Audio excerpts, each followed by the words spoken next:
Today's episode is brought to you by KY Jelly. No, I'm just kidding. Uh, no sponsors quite yet, but shit, this fucking camera. Today we're going to talk about the Goonery of the Week, Bears recap, and forecast for next week. We'll probably talk the Seahawks a little bit too. I'm your host, Uncle Adam. With me is the Inn Keeper and Brandon Cauley. This is the Goonery. All right, we need an intro music too, just to make a little side note. And with that being said, Brandon, who's your Gooner of the Week?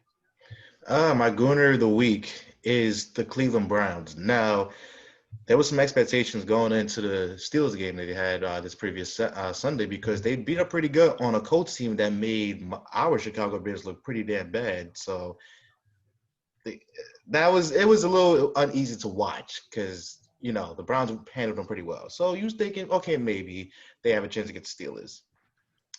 Game ended with Baker Mayfield not even finishing the game. And that in of itself is a problem because, this is your franchise quarterback and he didn't perform and the offensive line didn't protect him either. So I think I don't know if y'all have peeped it, but I've peeped a lot of people coming at Baker for his performance, but the offensive line didn't do him any favors either. So it sucks because I think when the Browns are good, I think football is more interesting. They're one of those teams because they're always that team that struggles. So when you see them underperform like they did, you're just like, oh man, same old Browns and whatnot. And you hope they bounce back, but I think they proved to everyone they're not ready, and they proved it in a pretty embarrassing fashion as well. They just can't beat the Steelers. No, they can't. Yeah, I know. The stat that came out, I think it was after this past week. Ben Roethlisberger has now officially been passed by Baker Mayfield for the most wins at Paul Brown Stadium. So that's just been the state of the Browns the past 20 years or so. Just disgrace. But you talked about just how bad that Browns offensive line has been. It's completely on that offensive line, their struggles this past week. You saw Baker took a huge hit. I forgot what quarter it was in, but from Cam Hayward, just got hit in the back. He went down, folded like a stack of bricks, and from that point on, pulled him. And Mark Sanchez, I was watching Get Up this past week, and he was saying that if the Browns get behind in the game at all and you force Baker Mayfield to have to throw the football, you're going to lose. And that's just the sad reality because Baker's never going to have time behind that offensive line. And especially without Nick Chubb as well, they're going to be forced to throw the football a little bit more as well. So I just see struggles continuing for the Browns until they get Chubb back. Kareem Hunt can carry the load, but that's a two-headed monster between Chubb and Hunt. Oh yeah, 100%. And I think one thing that I paid attention to was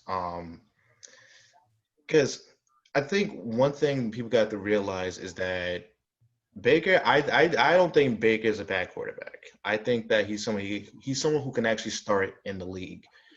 But the story is always going to be told about his performance, his numbers, and everything else. That's why I've always said that football always goes beyond the numbers because at the end of the day, if he's not getting protected, then what can he do? And this goes for anybody, behind center. So I think the judgment for Baker should be relaxed for now, but going forward, if the offensive line play does get better and we see that he's still underperforming, then we ask the questions. But now I don't think this is the game to do that. I think the Steelers just outplayed them, and the Browns they're not as loaded as the Steelers are on on opposite sides of the ball. And they're arguably the best team in the NFL right now. Arguably, because I mean, you can make a case for the Titans, but they did give up a lot of points to the Texans, and you still want to know about Ryan Tannehill because he's been playing lights out, but at the end of the day, he hasn't been playing the best competition either. So I think this week is going to really show who Ryan Tannehill is, if he's still that Ryan Tannehill or is he a new Ryan Tannehill. We'll see. Moving on, Ben, who's your Gooner of the Week? My Goonery of the Week is going to go out to the Green Bay Packers, specifically Aaron Rodgers, after he scrambled in for about a 10 to 15-yard touchdown that was eventually called back. But he did the Hingle McCringleberry hip thrust celebration from the Key and Peele bit. And, after that, he comes out the next drive and he throws the throws the interception, pick six, threw another interception, and from that point on, he just looked like he was an absolute quitter, I would say. It kind of showed a lot about the Packers, just their performance as a whole, losing by 28 to Tampa Bay. Tampa Bay obviously had the extra rest, the extra days to prepare coming into it. Tom Brady especially coming off a loss, playing at home. Packers just looked like they had no will to be out there after that first half. And you can attribute that to David Bakhtiari going down. That definitely didn't help Rodgers. He was scrambling around a little bit, but I'll tell you, that makes me feel a lot better about the Bears. I know. You know, So the Bears, they beat Tampa Bay, and Green Bay lost to them pretty handedly. So does that make the Bears better than Green Bay? and you know something, I was going to talk about that because all week, all you're seeing is, oh, hey, look at these power rankings that we have the Tampa Bay Buccaneers in the top 5. But meanwhile, the team that is 5-1 and beat the Buccaneers is still can't even crack the top 10. So I don't know if they're just looking for the sexy wins or whatever, but I just think the goalposts keep getting pushed back for the Bears. And, if you want to look into the optics, sure, let's do that. And maybe that's the reason why. But at the end of the day, let's be consistent about what we're looking for. This team is 5-1, and they beat up on the team that beat up on a favorite for the Super Bowl coming out of the NFC. So which one is it? I know. And I'm not sure if you guys read Bleacher Report at all, but Bleacher Report did their weekly recap or whatever, and they called the Bears the Rodney Dangerfield of the NFL, just getting no respect day in and day out, and just it feels that way. Obviously, they're not where they need to be, but they're on the right track. They're 5-1, second in the NFC, and no one likes to talk about it. Well, we will talk about it in a few minutes here. Let me get through my Goonery of the week real quick, and then let's jump into a little Bears talk. Wow, I think everyone saw on the front page of the NFL in Week 6 was that old skirmish in the Philadelphia Eagles stands there. Good old-fashioned Goonery. Do you guys know more about the story, or is it just some drunk fans fighting? I believe it was Philly. Yeah, I mean, Philly fans are going to Philly. Philly fans being Philly fans. Open the stadium, pretty sure it first was, game back. Yeah, I'm pretty sure it's because the other guys weren't a Ravens fan jersey. I don't think there was much else to the story besides that. But if I was an Eagles fan, I'd be upset too, and I would let anything set me off at this point. I mean, talk about a team that's just been destroyed by injuries for what feels like 2-3 years now. I mean, not for nothing. If I see my franchise quarterback get sacked by my offensive linemen, yeah, I'd be pretty pissed too. That was the biggest thing that stood out to me. To add on top of that too, I mean, there's not a whole lot of substance there other than just some, little barroom brawl in the stands. But how the hell were the Eagles in that game late against the Ravens? They only lost by 2 points. Ravens took their foot off the gas. That's the only thing I could think of because they couldn't do anything through the first 3 quarters. So that's the only way I can sort through it because they look bad throughout the entire game. And I know you look at they the were score, dominating. it's very deceiving. It's very, very deceiving. Yeah. Yeah, and everything that came out of the reports this offseason about the Ravens was that the Ravens defense looked spectacular. The offense looked great again. They can't even run the football this year, it feels like. They're struggling with Mark Ingram. They invested a high draft pick in J.K. Dobbins. He can't get going whatsoever. They still have Gus Edwards there as well. Lamar doesn't look the same running the football. And in all honesty, he doesn't look even like he's in the same universe throwing the football this year. There's something off in Baltimore. And with the way that division is playing right now, I mean, they've got to be a little uneasy with the Steelers. I mean, and you saw the Bengals. The Bengals are a feisty team right now. Yeah. You can't count out the Browns either. And the ironic part about what you said is the defense is performing while the offense is still lagging behind a little bit. Doesn't it remind you of a certain team that's in the NFC right now? Amen to that. The team we're going to talk about soon. Yep.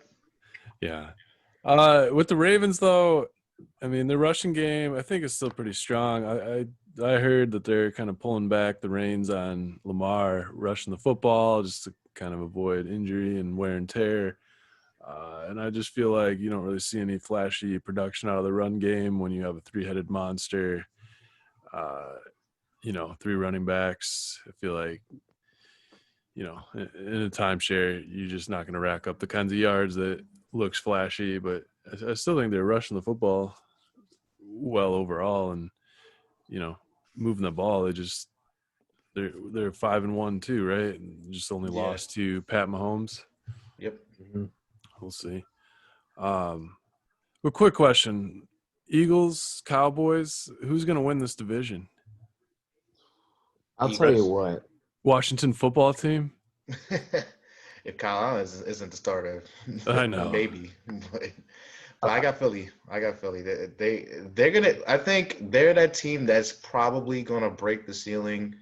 Like they're gonna break the ceiling sooner or later. And I think Dallas nepotism to not make any changes on the defensive side, because it's gonna happen. Because where's Jerry Jones we talking about? He's gonna be running the shot. He's gonna be running the show. So he's probably not gonna make the moves that need to be made. So I feel as though Philly has the best chance because you cannot rely on Andy Dalton to get you to throw you into the playoffs, and defense can't stop Cole either. So yeah, they're some of the worst football teams in that division this year. Yeah, the division reminds me of the NFC West from what was that, 11 years 2011, ago? I believe. Or 9 years ago, yeah. Flip-flop those numbers in my head. 2010. With the beast mode Seahawks going 7-9, making the playoffs, winning the wild card round. But it's just I don't know. I think I'm going to have to lean towards the Eagles. Carson Wentz is starting to play a little bit better. They're going to have their guys coming back from injury. Like Jeffrey's starting to get healthy. Obviously, Miles Sanders is banged up now, as well as Zach Ertz. But Cowboys defense is one of the worst defenses I think I've ever seen. Mike McCarthy is already making excuses, pulling an old Mark Trestman trick out of his hat, saying that they look great in practice this week, but just wasn't there on the field. And then Andy Dalton looked like he was lost out there. Just looked completely lost. And, if I'm the Cowboys right now, I know the offense isn't the issue, but I'm making a call to Miami to see what it would cost to get Ryan Fitzpatrick. Ooh. Talk about someone getting done dirty. I know Tua's going to be the starter eventually, but they're a 500 ball club right now, and he got yanked, and that was just a very confusing move. I didn't understand it. It's to his team. You want to get that guy in. You're invested in his future, not really Fitzpatrick's future, and I don't think you're going to win the Super Bowl with the current state of the team. So I understand it. It's tough. See, the thing is with that, I think the Dolphins had a predetermined plan that they were going to bring in Tua after the bye.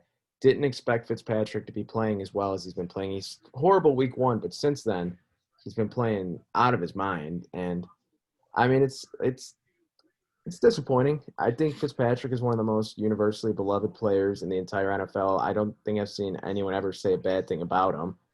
And I hope we get to see him play football again. He's 36. You never know. He's made a solid amount of money being the journeyman he is, but I love watching him play. He got done dirty. I'm not sure if you guys saw the quote from him about, he's like, yeah, I understand. It's not like I'm not the long-term plans. I just didn't expect it, and it was demoralizing to have to sit through Zoom calls for 4 hours with I saw that. And the man who fired me from my job. I don't know. I could see him potentially, if Jerry Jones makes the call, I could see that. I don't see it cost him that much. Yeah, I've always been a believer in don't fix anything that isn't broken. And one thing that we do know about Fitzpatrick, while he's also a 3-3 star, has been playing well, we know he's going to play himself out of the job. I think you should have just let him do that instead of yanking him when it was completely premature. Absolutely agree. Yeah, Fitzmagic always fizzles out at some point. It happens every year, but what can you do? Yeah. I think it's refreshing to see him go out on top this time. True. All right, let's get into the Bears talk. We've been hyping it up all fucking afternoon here. 5-1. looking good on the defensive side of the ball, struggling on the offensive side of the ball. Pretty solid win against the Panthers. Despite Nagy's coaching doing everything he can to screw it up. Still winning. I'm excited that we're 5-1. Don't get me wrong. But when you look at the upcoming schedule, and I even said it last week, I think every game is winnable, maybe except for the Titans. But I think that when you look at the offense right now, you can't blame Montgomery. You cannot blame Nick Foles for not making all the plays. Everything starts at the offensive line. Mm-hmm. And I'm going to get on one person in particular. Why is Rashad Coward still getting opportunities to play offensive line? He was converted from defensive line to offensive line, and clearly the transition is still taking place because the man gets beat almost every single play. And listen, Alex Bars is probably the most inexperienced guy, possibly maybe that's in the room for guards. But if he's not starting that game, then what is the message that's sending? You can't establish a run game. The passing game, you have to have quick throws because there's no time in the pocket. Mm-hmm. So that part is is discouraging because you have Aaron Donald coming up, who might eat this offensive line for breakfast, lunch, and dinner at this point. But outside of that, I don't want to be overly negative. The defense is amazing, man. Like regardless, Jalen Johnson had his worst game. We still have DeAndre Houston Carson, of all people, making plays to end the game, which is delightful. Kyle Fuller has been playing out of his freaking mind the entire season. The front four, also the front three, front four, whatever you want to call it, also very, very good. I have no worries about the front seven of this team, even in cornerbacks as well. But this defense is special, and they're going to win us a lot of games. But the offense they need to get it together too, mostly the offensive line. I kept hearing all freaking game. Those announcers were just terrible. Jonathan Vilma. Yeah, him specifically. Everything he was saying, I was just like, what? He kept comparing Foles to like a 3-point shooter in basketball. Like he gets hot and streaky, and then I don't know. If that's the case, I hope Foles can figure it out and stay hot for a little while. It seems like it's like kind of almost there on the offense. They're making plays that seems like they've been struggling to make in years past. Primarily to Allen Robinson getting him involved in the offense on a consistent basis. I think that's a good trend and sign towards, potentially figuring this thing out. I'm not sure about Dave Montgomery at running back. I feel like that's – you guys think he's going to be the long-term answer at running back now, or you think they're going to be looking for – No, I do. I mean, I think Montgomery is extremely talented. I thought he was worth more than a third-round pick when he was drafted last year. I really thought he would have gone higher than that. He was awesome at Iowa State. He just doesn't have the running lanes to do it. Offensive line, like you're saying, Brandon, just absolutely horrendous. Nagy keeps talking about how he wants to establish the run, and we bash on him every week for not doing so. But when your offensive line is not making any holes for you, you can't run the football.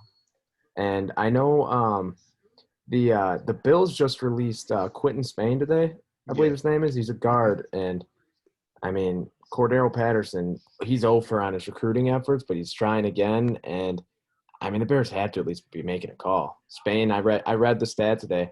In, like, this year, Spain's allowed 0 sacks and 4 QB pressures, I believe, in every game in all their games. So I don't know why Pace wouldn't give him a call. Just try and give this line all the help they could get. I mean, the interior of the offense line's in shambles right now. And that's one thing, because if Pace doesn't make a call, then that's just being ignorant at this point. Because if the struggles with the run is so blatantly obvious at this point that it's so hard to ignore. But one thing about David Montgomery that really impresses me, you rarely ever see him not fall forward. He's always Mm-hmm. looking for that extra yard. It's really hard to bring him down too. So I think with that, like he has so much potential. Like just imagine him behind one of the great offensive lines in football right now. He would have 100 yards per game because he has very good vision and he doesn't get taken down easily. I think he's an excellent running back. It's just that Chicago is just not giving him the opportunity to show him for him to show it. Losing James Daniels too in week 5, that was a huge blow to the Brutal, offensive line. brutal.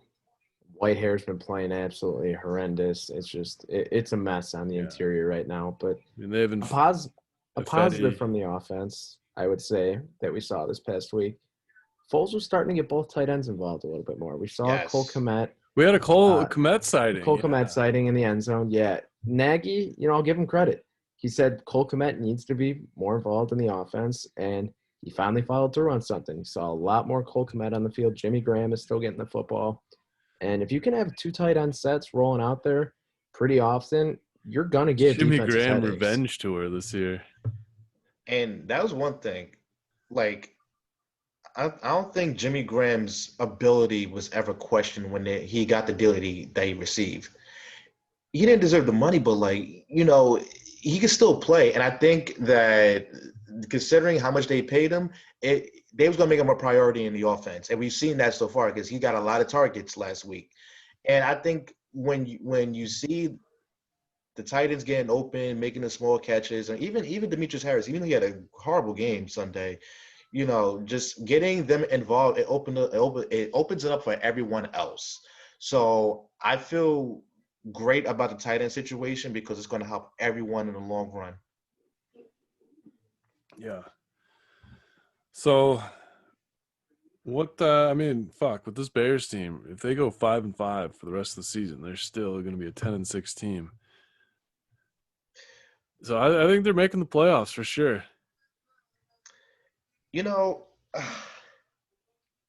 had PTSD from 2012 when we started I forgot exactly what record we started at. And Jay Cutler got hurt. Jason Campbell came in. And I believe, did he get hurt and Caleb Haney had to come in, if I'm not mistaken? I think it was that season. Against the Chargers when he had to run down his pick 6. Yeah. That I still can't ever be too sure about making the playoffs when I think about stuff like that, especially with the schedule that's coming up for us. I don't think anything is a foregone conclusion. However, if we get 2 wins out of these next 3 games, oh yeah, we're making the playoffs. There's no doubt about it.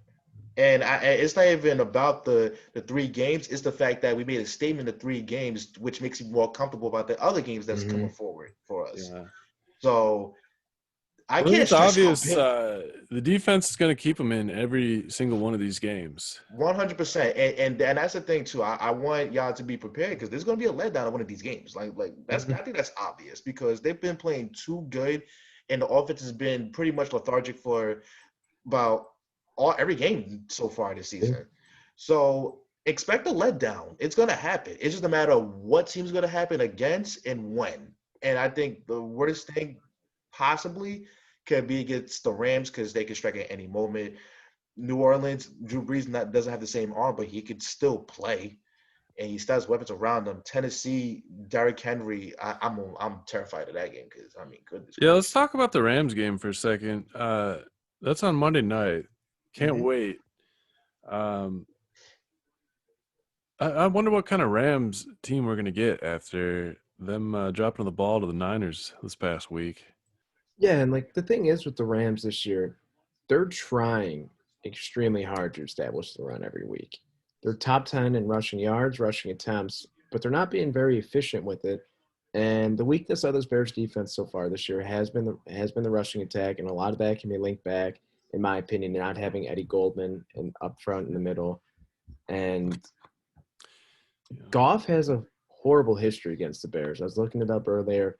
He has about 350 yards in his career in 2 games against the Bears, no touchdowns and 5 interceptions. The Rams are going to try and run the football down our throats because they are not going to be confident in Goff's ability here.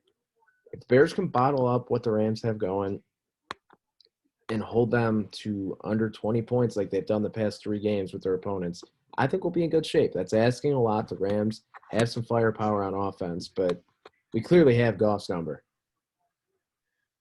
I didn't know. I didn't know that stat because I'm thinking back to the game last year, and like I could have sworn he had a touchdown pass, but probably not. I don't have a very vivid memory. The only memory I remember is Trubisky getting benched that game at the end. Mhm. But this game, it's like a flip of a coin because the Rams team is a mystery right now because you saw performances like they had in the second half of the Bills game or against Washington, and then what they put on the field against San Francisco, a beat up San Francisco team at that. You see what Jason Verrett did to the Rams receivers and just having them in pure lockdown. Who's to say that Jalen Johnson and Kyle Fuller can't do the same thing? So, they have quick strike ability and they can score very, very easily, but they're absolutely a team that can be had. Yeah, I think it'll be a battle. It's gonna be a defensive battle, in my opinion. Oh, I agree. And right now the Bears are 7-point underdogs. Of course. And that just makes absolutely I'm seeing no sense 6 as of right now. Oh, then it must have. I saw 6.5, 7 earlier today. A couple places might have shifted down to 6 because people realizing just the disrespect of that. The Bears are headed to Hollywood this weekend. They better show up. They better show up. Any score predictions? Oof. I might go 26-20 Chicago. And it's not I'm clearly not confident because I had to think about that. But Yeah. I think that there'll be some magic. And one thing that I forgot to mention, every time Foles has played the Rams since he left, he's balled out. I think this might be another revenge game for him. And truthfully, considering all the contamination that he went through in St. Louis at the time, oh yeah, I'll if I was Foles, I'll have extra motivation for the game. So I think he's gonna shock some people with how good he's gonna swing the rock Monday night. I'm gonna go 24-17 Bears. I think it's gonna be a 1-score game. Flip it the other way though, in terms of the spread. I think our defense will just be too much for the Rams to handle, in all honesty. They're going to get the Goff early and often, and if you get Goff behind, that's bad news. Yep. Yeah, I was thinking like 27-20. So, 1-score game. Let's hope we bear down. Interesting matchups. I mean, Robinson and Ramsey. I'll want to see that. Oh, I want to see that offensive line handle Aaron Donald. I don't know if I'm prepared for that, but I know. I want to see if Foles can figure it out, get a little more consistent on that offense, and make sure that defense keeps its consistency. We got to get those takeaways. They're pretty good at it. Yeah, it's way better than last year. Make sure Matt Nagy doesn't try to get too cute. Yeah, again, almost costing the Bears the game. Throwing the ball. Boneheaded calls. I just don't get it. Just go out there and win the game. Don't try hard. Don't try to get sexy and whatnot. So you get media from the press. Just How bad was that?